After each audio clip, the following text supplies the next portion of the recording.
لا علاج امراض کا علاج ہے یہ، اور زبردست یہ وظیفہ ہے اور نبوی وظیفہ ہے۔ بغوی اور ثعلبی نے حضرت عبداللہ ابن مسعود رضی اللہ تعالی عنہ سے روایت کیا ہے کہ ان کا گزر ایک ایسے بیمار کے پاس سے ہوا جو سخت بیماریوں میں مبتلا تھا۔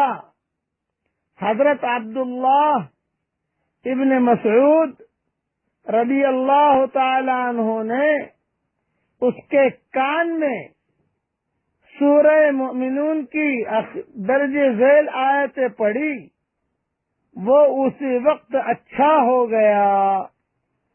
حضور صلی اللہ علیہ وسلم نے عبداللہ ابن مسعود رضی اللہ تعالی عنہ سے دریافت کیا کہ آپ نے اس کے کان میں کیا پڑھا تھا؟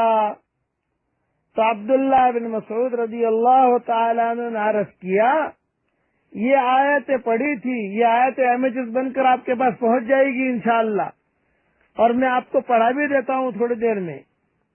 تو حضور صلی اللہ علیہ وسلم نے ارشاد فرمایا، قسم ہے اس ذات کی جس کے قبضے میں میری جان ہے، اگر کوئی آدمی جو یقین رکھنے والا ہو، یقین کے ساتھ یہ آیتیں پہاڑ پر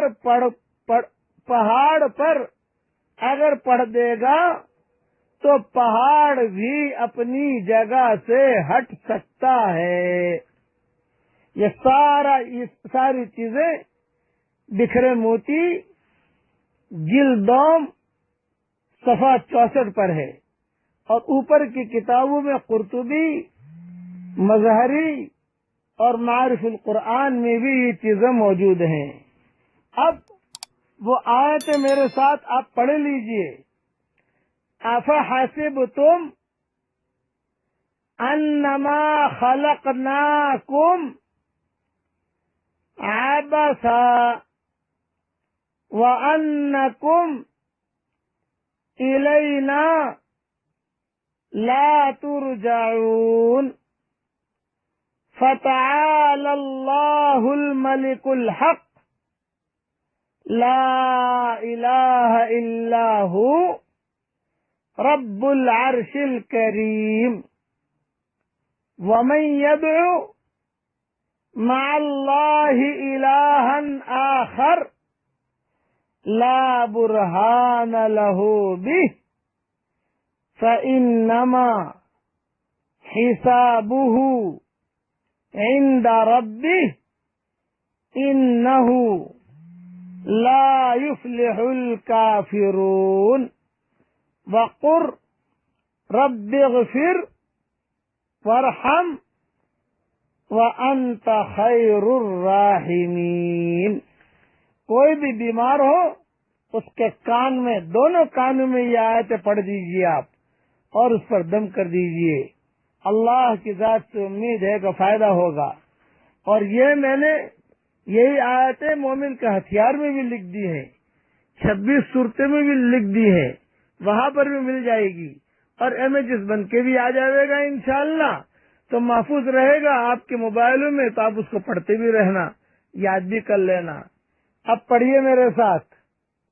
آج جو ہے میری رائے یہ ہے، جنت کے اندر اپنا محل تیار کر لیں، 10 مرتبہ سورہ اخلاص پڑھ لیجئے، پڑھتے ہی جنت میں بنگلہ تیار ہو جائے گا، اور 3 مرتبہ سورہ اخلاص پڑھ کر سارے مرحومین کو اس کا ثواب دے دیجئے۔ اللہ تعالی ہم سب کو عمل کرنے کی توفیق عطا فرمائے، آمین آمین۔ والسلام علیکم ورحمۃ اللہ وبرکاتہ، وآخر دعوانا ان الحمد للہ رب العالمین۔ اعوذ باللہ من الشیطان الرجیم، بسم اللہ الرحمن الرحیم۔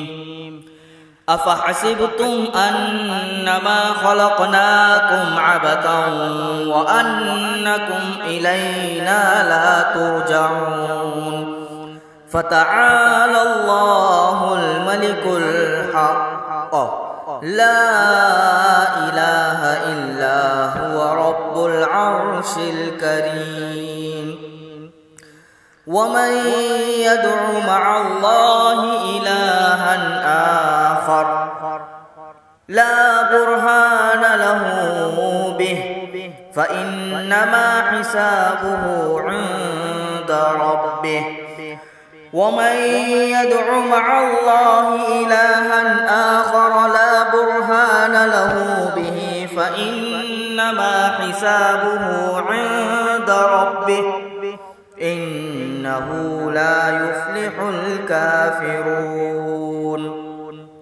وقل رب اغفر وارحم وأنت خير الراحمين صدق الله العظيم.